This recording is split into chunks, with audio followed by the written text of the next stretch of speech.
Muy bien, pues hace 2 días cubrimos lo de la vida de Jacob, bueno, no la vida de Jacob, que con todos los patriarcas, de hecho, salimos sabiendo bastante poco de sus vidas, pero tenemos ciertos eventos que los autores y redactores de la Torá nos han dado para señalar puntos muy importantes de sus vidas. Ahora tenemos que seguir con Josué. Con Josué hay algunos cambios muy diferentes, muy interesantes en el estilo de la narración. Primero que todo, José no es, normalmente no lo consideramos uno de los patriarcas principales, ¿verdad? Es uno de los hijos de Israel. Entonces es como ver un partido de fútbol o un juego de ajedrez, ¿verdad? Y que alguien hace algún movimiento y dices, bueno, ¿quién sabe por qué ha hecho eso? El coach ha cambiado al tirador por una persona defensiva y pues ha de saber qué está haciendo, pero, o sea, la gente que lo está viendo se sorprende, es un movimiento sorpresa, o sea, ¿por qué no termina Génesis con Israel y el nacimiento, la etiología de los diferentes hijos de Israel, que hablamos un poco del asunto la vez pasada? Entonces nos sorprende un poco. También con la narración de José encontramos una textura, un estilo literario un poco diferente a lo que habíamos visto con Abraham y con Jacob. Y en esta clase no tuvimos tiempo para hablar mucho de Isaac, pero también podríamos mencionarlo. Con estos tres patriarcas tenemos lo que se llama ciclos, ¿verdad? ¿Se acuerdan que hablamos del ciclo de Abraham? Entonces, estas son narraciones, son cuentos, pues no voy a decir totalmente independientes, pero se puede leer y se puede entender. Pero con José es casi como una novela pequeña, aunque no es tan larga. Pero el caso es que con José tenemos una narración continua y larga. Entonces quiero que entiendan la diferencia entre tener un ciclo, que son cuentos distintos, ahora todos sí en un orden específico, teológico, temático quizás, pero con lo de José ya estamos viendo una narración continua que si no sabes lo que vino antes, no puedes entender lo que está sucediendo después. Y representa la narración continua más larga del libro de Génesis. Entonces, pues existe la pregunta entonces, el autor o el redactor de esto, ¿por qué sigue con esto de José? Y vamos a ver después una pregunta similar con el libro del Éxodo. Nosotros con el Éxodo siempre pensamos en la vida de Moisés y el éxodo de Egipto, pero como hemos visto en nuestros sermones, la mayoría del libro de Éxodo no se trata del Éxodo. ¿De qué se trata la mayoría del libro de Éxodo? Bueno, un poco, pero más que todo de ley, ¿verdad? Las instrucciones, cómo hacer el tabernáculo, cómo hacer el arca, cómo hacer la mesa de la presencia, cómo hacer varias cosas con los sacerdotes, los hijos de Aarón, y con Aarón mismo, el sumo sacerdote. Pero bueno, entonces hay que preguntar de una forma literaria por qué es que vamos a seguir con José. Entonces debemos de estar pendiente de esto, ¿verdad? ¿Y cuáles serían algunos de los peligros en enfocarnos en José? Y también nos deja más preguntas cuando seguimos leyendo lo que queda del Pentateuco y especialmente Josué, ya sería hablar del Hexateuco, porque los dos hijos de José, ¿quiénes son? Efraín y Manasés, ¿verdad? Sí. Y ellos más tarde en la vida del pueblo de Dios van a ser importantes, estos dos subtribus. Bueno, de Benjamín sale el rey. Entonces también nos deja preguntando, porque cuando ya estamos viendo, y esto ya es para Antiguo Testamento 3, lo que se le llama la historia deuteronomista, ¿verdad? Que eso es desde Josué, Jueces, Samuel y Reyes, todos esos 4 libros, ¿verdad? Todo eso viene siendo una historia continua, pero siempre el enfoque en Samuel y Reyes, siempre el enfoque es el reino del sur. el reino de Judá. Entonces otra vez nos deja preguntando, bueno, ¿por qué estamos pasando tanto tiempo aprendiendo de José que él no va a producir subtribus de una importancia muy, muy grande, ¿verdad? ¿Tienes una pregunta? No, ok. Em, ¿Por qué no nos enfocamos en Judá o hasta Benjamín o hasta Leví? ¿Por qué nos estamos enfocando en José? Es una pregunta literaria, ¿verdad? Y quizás hasta teológica. Y en vez de contestar la pregunta, os voy a dejar con la pregunta para vuestra consideración. En Génesis 37, que es el comienzo de la narración, encontramos que José, por supuesto, tiene este sueño. Él hace una cosa muy insensata. Él va y comparte su sueño, que el significado no es difícil de discernir, y comparte su sueño con sus hermanos. Y hay que preguntar aquí otra vez, de una forma literaria, tratando de entender el carácter, ¿por qué hace esto? ¿Por qué José está haciendo esto? Quizás tú sabes que tú eres mejor en el fútbol que todos tus hermanos, pero no tienes que decir, oye, es que no es cierto que yo soy el mejor con el fútbol. O sea, no, hay que preguntar, este carácter, ¿por qué está haciendo esto? Y también tenemos este sentido, este reconocimiento de que José es como el más querido. Y también vemos aquí una falta de carácter de su padre, ¿verdad? O sea, muy bien, tú tienes muchos hijos, felicidades. Pero no hay que amar a uno de ellos más que a los otros.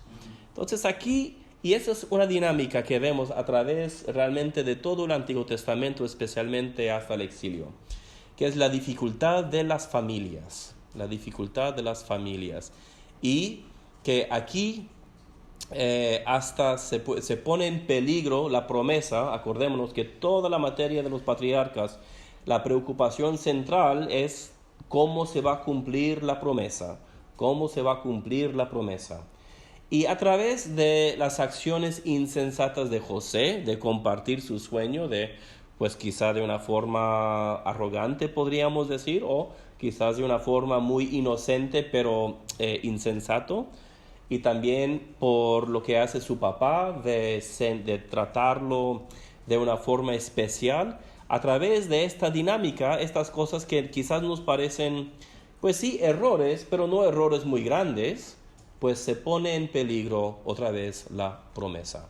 Se pone en peligro otra vez la promesa, precisamente porque van a matar a José, pero después, como todos sabemos muy bien, no matan a José, sino que lo venden y se hace esclavo, lo hacen esclavo y lo llevan muy de lejos a Egipto. Y también podríamos mencionar algunos otros, bueno, la verdad es que vamos a saltar esto de Judá y Tamar, tampoco vamos a hablar de la violación de Dina, que es uno de los capítulos más difíciles de la Torá. Entonces ya en Génesis 39 estamos viendo primero que todo la presencia de Dios en una tierra extranjera. La presencia de Dios en una tierra extranjera. Acordémonos que en el mundo pagano anciano los dioses eran dioses locales, Por eso siempre, especialmente con Abraham, leemos el Dios que apareció en este lugar, ¿verdad? El Dios de Mamre, el Dios de Bir-Lehiroi y diferentes lugares así. Entonces, aprendemos algo de este Dios, del Dios de Abraham, de Isaac y de Jacob, que no es un Dios limitado por el territorio, digamos. Eso también vimos algo de que la tierra era algo especial con Jacob, ¿no es cierto? O sea, él saliendo de Canaán tuvo un encuentro con Dios, una teofanía, y después cuando ya estaba a punto de regresar a Canaán también tuvo otra teofanía, que es cuando se le cambia el nombre de Jacob a Israel. Entonces es una de las es una de las cosas teológicas que vamos a aprender desde el comienzo de la narración de José, que el Dios de sus padres es presente también en Egipto. Y también vemos que Josué, aún en una situación muy difícil, muy mala, es fiel. Él sigue siendo un hombre de carácter, ha crecido quizás, ha madurado un poco. Y también aquí comenzamos a aprender de un don especial que tiene José que no hemos visto antes en la Biblia hasta este punto. ¿Y cuál es ese don especial que tiene José? Bueno, santidad no es un don, es más que todo una característica. Los sueños y específicamente, no solamente tener sueños, la interpretación de los sueños. Es algo muy curioso aquí. Tenemos a un personaje en el Antiguo Testamento que parece mucho a José. Es un hombre que es joven, que tiene una relación con un rey poderoso y que también tiene la capacidad de interpretar sueños. Daniel. Es muy interesante ver un paralelo entre José y Daniel. Por ejemplo, normalmente en la Torá, si vemos una comparación entre Abraham y Lot, que lo hemos visto, no nos sorprende. O ver una comparación entre José y sus hermanos, no nos sorprende. Ver una comparación entre Aarón y Moisés, pues nos parece obvio. Hasta más tarde ver la comparación entre Samuel y Elí, ver la comparación entre David y Saúl, entre Salomón y David. Esto es una parte muy normal de la literatura hebrea. Pero ya ver una comparación donde estos dos hombres tienen tantas semejanzas, y son semejanzas muy fuertes, o sea, no estamos hablando de una o dos cosas, ¿verdad? Estamos hablando casi que Daniel es como una réplica de José, aunque ya mucho tiempo después, e incluso en una tierra muy lejana, que Babilonia y Egipto no son vecinos. Y en la potencia del momento. Igual en la potencia, en la relación con el poder político, es muy interesante ver esta... Dos pasan por un tiempo de peligro y después un tiempo de recompensa. Dios actúan como salvadores de su pueblo, de cierta manera. Muy interesante ver este paralelo. También podemos identificar un paralelo entre algunas figuras como Esther y, Ruth no tanto. Pero, y también... si leen alguno de los libros deuterocanónicos como Tobit, creo que se llama en español, Tobías en español, Tobías y el libro de Judith, vemos estos motivos, estos patrones, o como estilos de formar narraciones que se van a repetir, ¿verdad? Y entre, por ejemplo, Débora y... Muy bien, pues hemos identificado aquí un quiasmo posible, me parece un quiasmo bueno. Un quiasmo con demasiados detalles suele ser malo porque otra vez el propósito del quiasmo históricamente y culturalmente muchas veces era ayudar a la gente a aprender, a memorizar más o menos cómo va el cuento. Entonces si tienes un quiasmo que tiene 15 puntos llegando a la X y después otros 15 puntos, ya en sí memorizarlo es difícil. Pero a la vez, si tienes un quiasmo que tiene, para un texto largo, que es la narración de José, es un texto largo, y solamente tiene 3 puntos, uno tiene que preguntar, pues tengo un punto que señala a 3 capítulos, o sea, ya tampoco ayuda. Pero este quiasmo tiene 6 puntos, después el punto central, que es la genealogía de Israel, y después regresa. Me parece un quiasmo moderado, tiene suficiente detalle para ayudarnos, pero no tanto detalle que en sí complica la situación.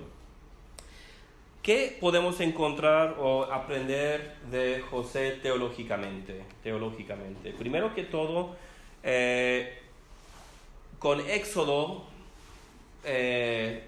Dios, el Dios de Abraham, el Dios de Isaac, el Dios de Jacob, ya va a estrenar, vamos a decir, que ¿cómo se llama eso?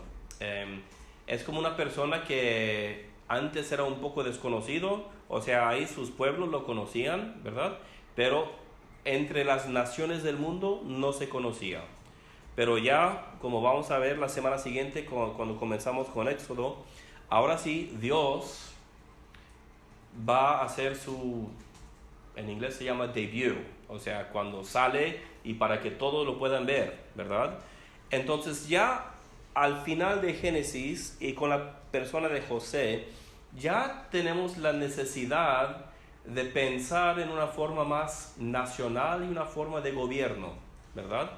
Porque hasta ahora simplemente verían a él o Elohim o Adonai como un dios de algún tribu, de algún local, ¿verdad? Así culturalmente la gente lo hubiera visto. Perdona, Dwayne. Sí. Cuando termina Éxodo, si no me equivoco, es con la Y precisamente, o sea, termina Génesis así, pero cuando comenzamos Éxodo, hay dos palabras que cambian, ¿verdad? Cambia de los hijos de Israel y ya comienza en Éxodo a hablar de los israelitas. Claro. Ya nos está señalando que ha pasado tiempo y que también en vez de simplemente de ser un tribu o una familia extendida, ya estamos hablando de lo que sería un pueblo, una nación o algo así. Entonces eso es se trata de ir del fin de Génesis al comienzo de Éxodo. También hay ahí un periodo de como 400 años o algo así. Eso de los años, no lo sé, buena pero- suerte pero con sí eso. que Hasta en la Biblia nos da diferentes números, sí que ¿verdad? empieza diciendo que cuando empieza, o sea, Éxodo empieza con una nación grande ya, de israelitas, de hecho más grande que la Ujú. nación de Egipto. Sí, bueno, no dice que es una nación más grande que la nación Porque de empiezan a temer Egipto. los egipcios, por eso los... Y veremos eso el martes Lo que siguiente. dice que es lo que nos hace suponer que ya pasa mucho, que el nuevo faraón que se levanta no sabía nada de José. Sí. No sabía nada de la historia de José porque, claro, cuando pasan 3 generaciones aún así ya va sabiendo, porque nosotros sabemos cosas de nuestros bisabuelos, Sí. pocas cosas pero no lo sabemos. Ujú. O sea, si una persona tan influyente como José, pues eso perduraría, pero tiene que pasar más tiempo Sí. para olvidarse. Entonces, pero de José estamos viendo a alguien que es un monarca ideal. Con José estamos viendo un monarca ideal.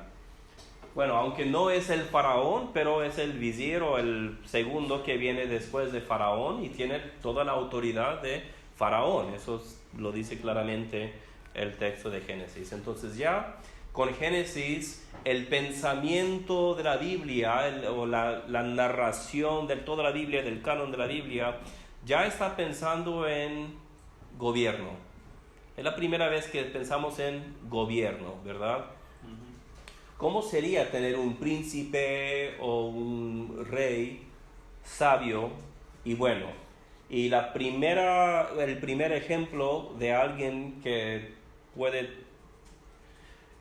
podría contestar esa pregunta es precisamente José.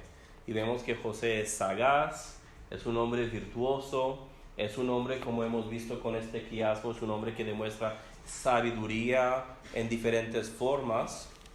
También notamos que la narración de José es diferente a las narraciones de algunos de los otros patriarcas, precisamente porque es muy, pues vamos a decir, naturalista. O sea, Dios casi no aparece. De hecho, Dios no aparece. Hay algunos sueños que se da a entender que vienen de Dios. José tiene la capacidad de interpretar sueños, que también se entiende es un don, una capacidad que Dios le había dado.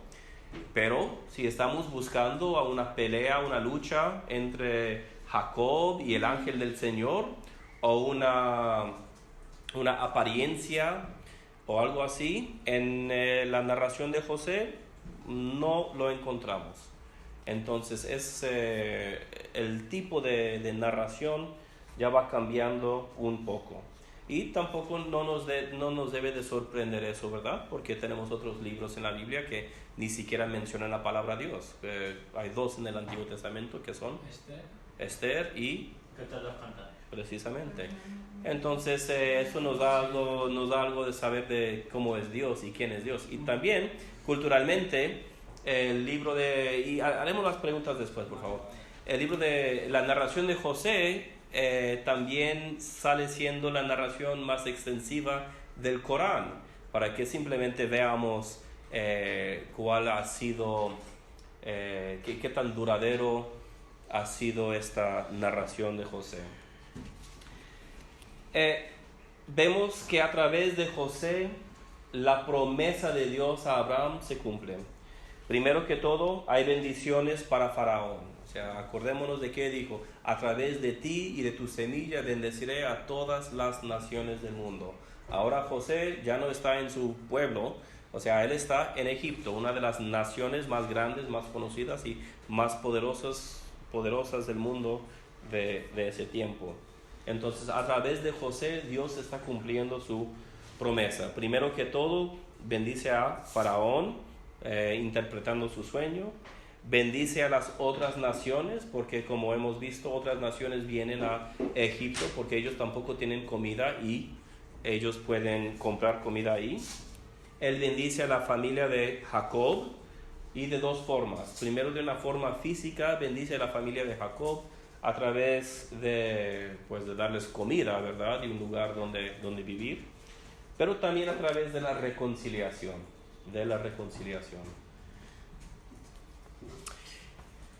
Ya tenemos también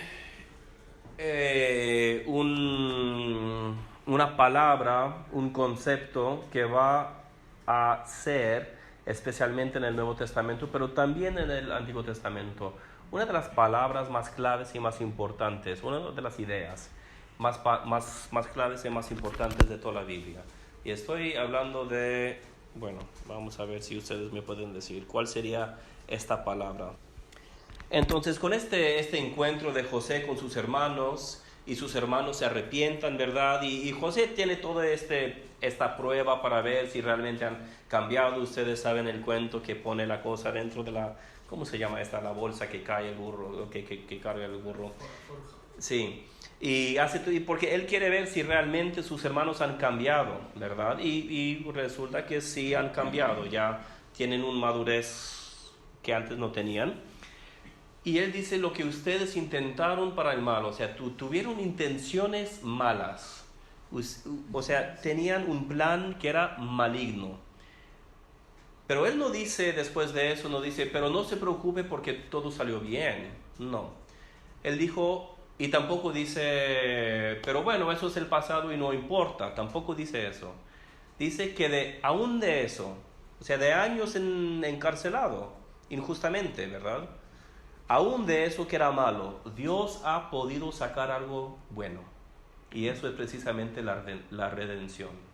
Entonces yo creo que teológicamente aquí, esto es la primera vez que vemos una teología rica de la redención. Y no significa, como dicen mucho en el mundo y hasta en la iglesia también, bueno, es el pasado, no importa. Dice José, es que no importa. No. Dice, bueno, desde el principio era el plan de Dios. Bueno, aquí José no habla del plan de Dios, ni dice saber cuál era el plan de Dios.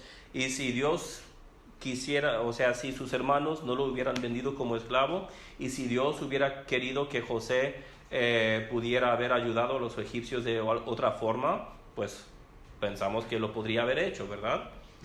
O sea, quizás viendo hacia atrás podemos decir, era un plan de Dios, pero en Génesis no dice que era el plan de Dios. Dios, o sea, caminó para bien.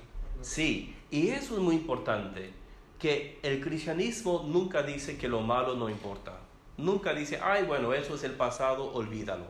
O bueno, al fin salió bien, entonces el sufrimiento no tiene importancia. La Biblia no trata el sufrimiento de esta forma para nada. Y ya aún tenemos tiempo, ¿verdad? Hasta las 12:20, 12:15. Bueno, perfecto. Entonces, esto es la redención. Pero entienden, ahora podemos hablar de este punto un poco más, pero quiero que entiendan la diferencia entre estas dos formas de tratar el sufrimiento, ¿verdad? O sea, que hay que ser muy claro aquí. La Biblia no dice, bueno, es que salió bien, entonces no importa. No lo dice. Dice que ustedes hicieron algo malo, maligno, siniestro. Pero aún así, Dios ha podido sacar de eso algo bueno. Eso es la redención. Decir, ay, bueno, no pasa nada, olvídalo. Eso no es redención, no es la Biblia.